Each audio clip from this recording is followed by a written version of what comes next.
Hi, and welcome to another episode of Leadership and Lattes, the podcast about leadership and character. And I'm Bill Montgomery here with a good, longtime friend of mine. I'm not going to say how far we go back because that will betray our age to both of us. But want to introduce you to a great friend, Brent Long. Thanks for coming, man. Thanks for having me. Absolutely. Great to be here. Great topic. I love everything about this so far. It's in your wheelhouse. Yeah, for sure. You've talked a little bit about leadership and character in your life. A little bit. A few folks, maybe written about it. Yep. Done your own podcast about it. We'll have to make sure at the end let people know where they can follow you. Sure. If they want to get some more information. But we've been having a good time this season of the show, just establishing some leadership or character traits that we think are important, whether they're for young and up and coming leaders or seasoned leaders, wherever they might be on the spectrum, because I think being a lifelong learner is important. Oh, yeah. I know we can always learn more, whether we're doing something well or not. So let's maybe start there and give me some thoughts on what do you think is an important defining leadership or character trait for somebody that wants to be recognized as a leader. Yeah, I think there's another L. To me, there's another L that comes in. I know this is leadership and lattes, but I've been thinking about this a little bit. I think there's another L that we need to consider at a whole new level, and I would call that the leadership trait of love.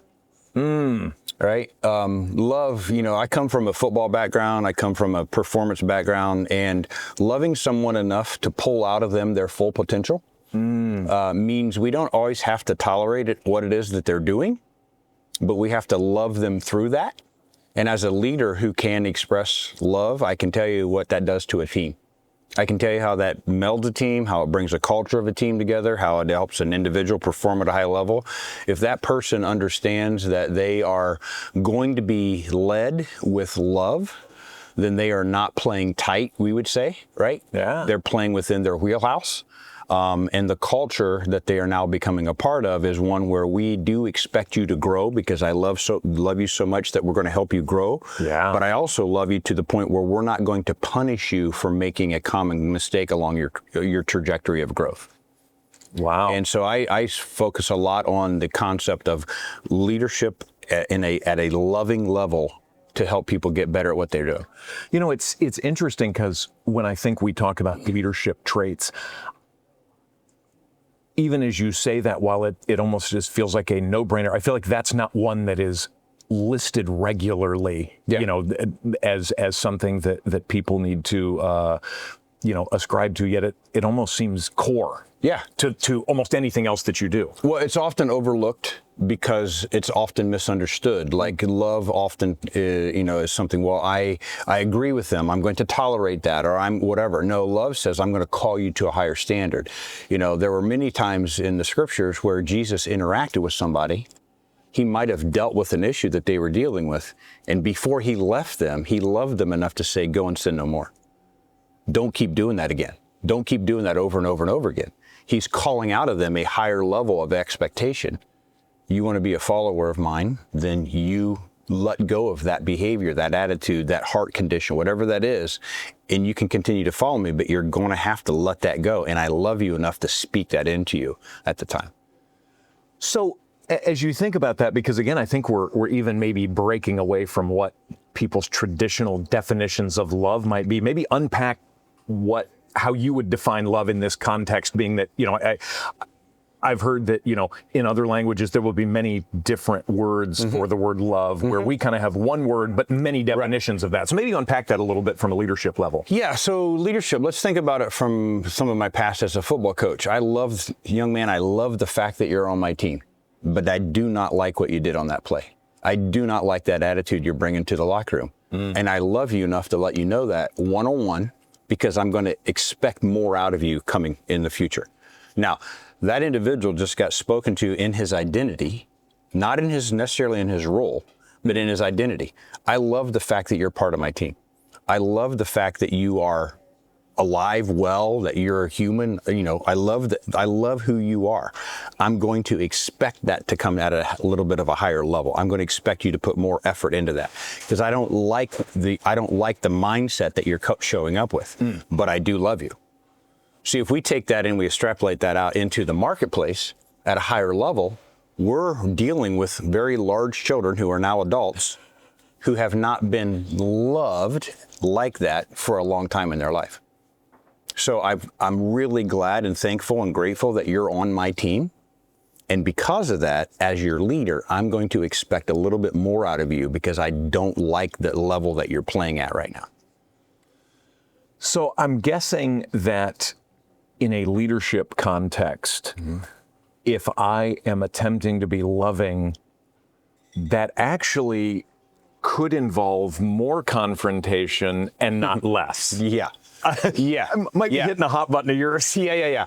So, and I think as a leader, I think that's part of the challenge of a leader or leadership is we're going to let that slide. We're not going to go there. And suddenly we wake up, 2 or 3 months later, or maybe 6 months later, say, what has happened to the culture of our team? Well, the culture of our team says there are people who are really, really high performers, and they don't want to work with the other people who are skating by and not being confronted.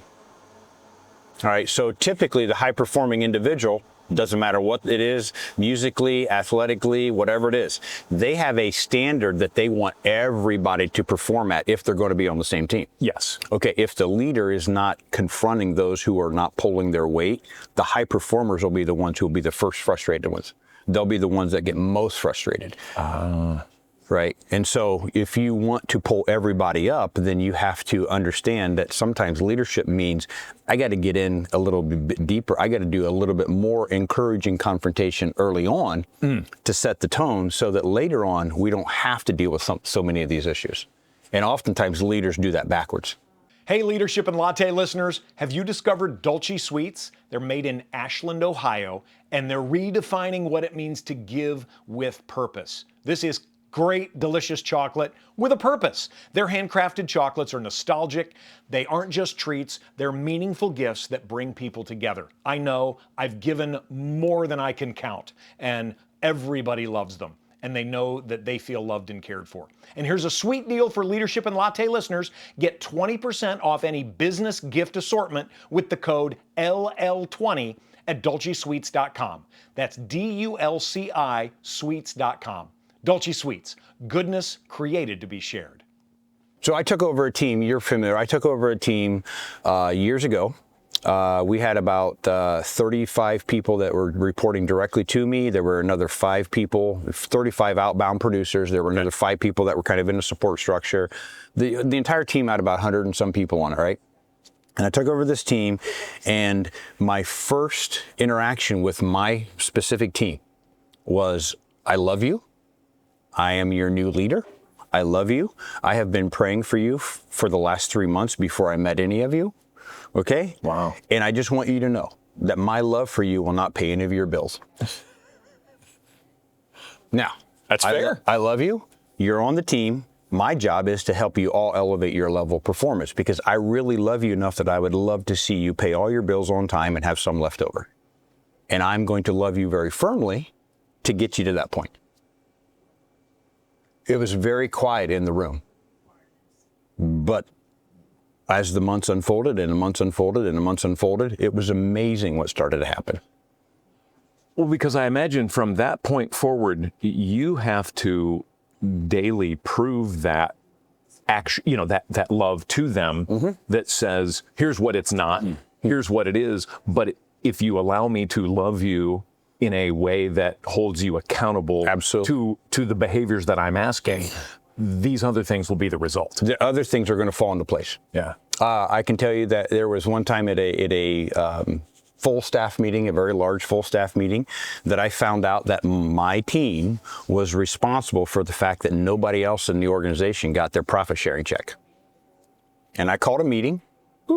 That staff meeting was over with. I called a meeting. We closed all the doors. There are no other leaders in the room. And I said to my team, that's the last time anybody's going to badmouth my team in front of anybody else. I love you enough that we will get to a level of performance where nobody will ever be able to say that about you again. And my team, they stood up for that. They responded to that. And it wasn't long before that team was outperforming what I had inherited, because they felt like the truth and love. Love is firm. Love is tough. Love has got some in it, right? And so we have to live that out. And I think oftentimes leaders are afraid to go down that path because they really don't know how involved it's going to be. When I hear that, I think, for somebody that says, I don't want to be confrontational, I want to just let you be you, and I want to, do that, which I think sometimes the heart is right in that, but how loving is it to have somebody continue in their job, for a company maybe to not continue to get their profit sharing checks, and for that person not to take the money home that they could if they just would follow certain steps and be able to, that seems a lot less loving. Here's an outcome of that. I had a wife of one of my employees at the time invite me over to her house with her husband and their 5 boys for dinner. Wow. At the dinner meal, she announced to her boys, "This is the man who loves your father and has helped him provide all of this for our family."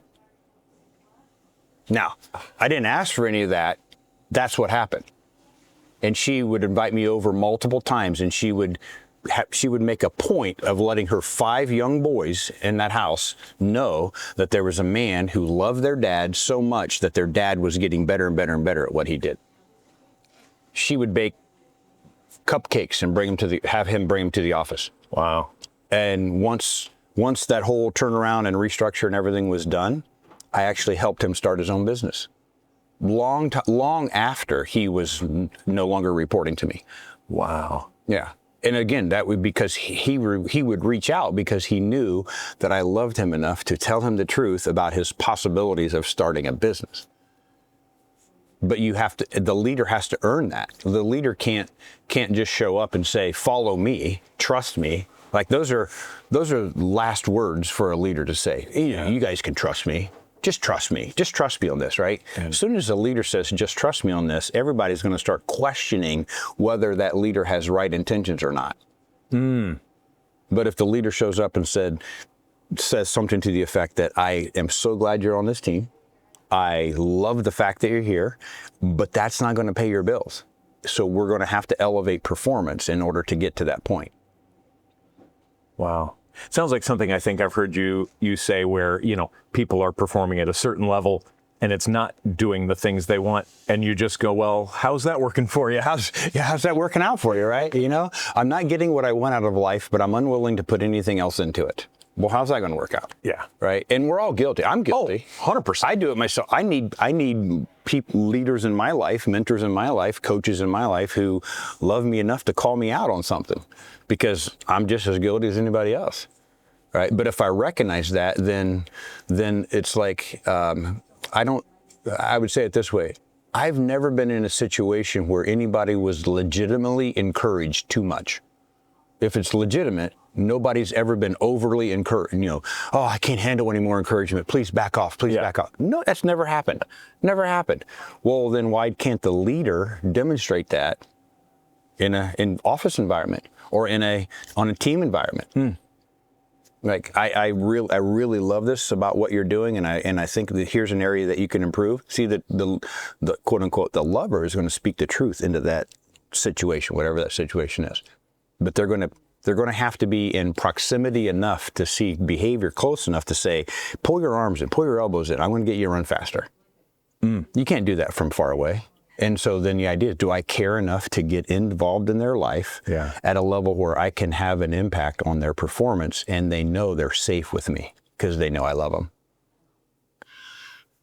So kind of a follow-up question to all of that. Let's say I'm a leader and I recognize I have not been getting the best out of my team. And I've been there 1 year, 5 years, 20 years. And I recognize, that's going to be a big shift. How do I hit the reset button on that in a way that also doesn't alienate everybody, if that's possible? It is possible. I've had to do it twice in my life that I can think of off the top of my head, but I've had to do it a couple of times, and that is the leader has to learn how to use the F word, forgiveness. The leader has to learn how to say, "Please forgive me. I was not doing what I needed to be doing as a leader, and I let you skate for a while. And that's going to change because now I love you better than I ever did before. So please forgive me for letting that happen." Wow. See, the leader is the leader. The leader's responsible for the culture. One of the things I say to business owners and leaders on a regular basis is you have a culture in your company. It's either accidental or it's intentional, but there is a culture there. And if it's accidental and people are getting away with stuff and you're not getting where you need to be as a leader, then you need to apologize for being a weaker leader than you need to be so that you can step up your game. And the forgiveness, asking for forgiveness will be the reset button. It's amazing what can happen when your team that you're leading or the employees or your team members, whatever, get an apology from their leader. Wow. Probably not something they're used to seeing. Not something they're used to seeing. It has to be followed up, though, by an authentic change in the leader. Because you can't just say, forgive me for that, and then go back to ignoring the issues. And just expecting that they'll somehow magically change on their own and you don't. It's not human behavior. It's not human nature, human behavior. That's not how humans behave. So the idea is they have to see an authentic change in the leader, and the forgiveness has to be real and true. Like, I have to really mean it when I say, I'm really sorry. I let you down. I did not lead you well. That's going to change now, today, because I love you more today than I did yesterday. I mean, I'm overusing the word love, but that's what you're communicating that to them. Sure. We do this with our children. I was thinking the same thing. That's really what parenting is all about. You're just parenting very large children that somebody else may or may not have parented in corporate America. Yeah. By the time you get to them as a leader, they may or may not have been parented this way. Okay, well then you got to figure out, how do I incorporate that lack of whatever onto my team, and do I confront that in a very loving, kind, nice way? And sometimes the most loving thing that we can do is, you know what? I'm not sure you're ever going to fit. So how about I care about you enough to help you get a reassignment?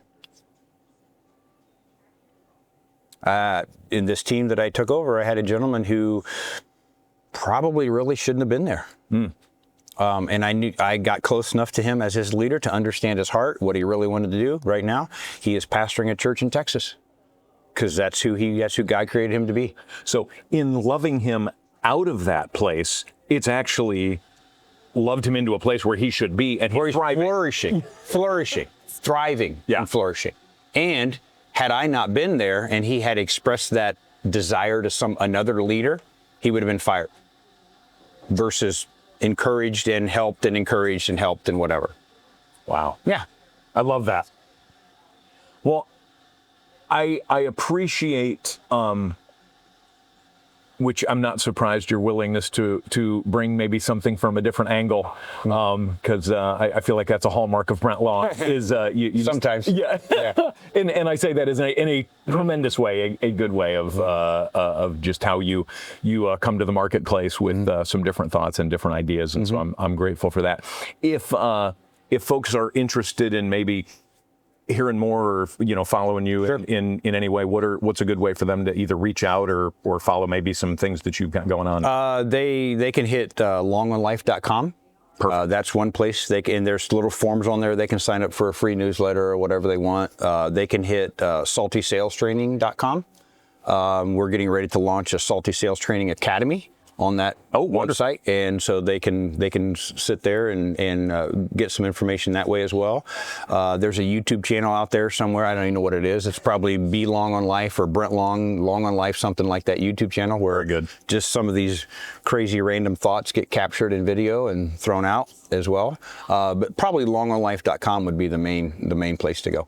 Great. Yeah. Yep. Just saw one of those random YouTube things on being provocative this week. So it was a provocative rant. It really was. It was a video called The Provocative Rant. Oh, yes. I love it. And we don't often look at the way we use language today. And like you said earlier, the whole concept of love. We have one word for it, and it's defined multiple ways. In the real life, there's multiple words for it, but it's all one thing. Yeah. So good. Brent, thanks for your time. Thanks for having me. Take care, my friend. All right. God bless you.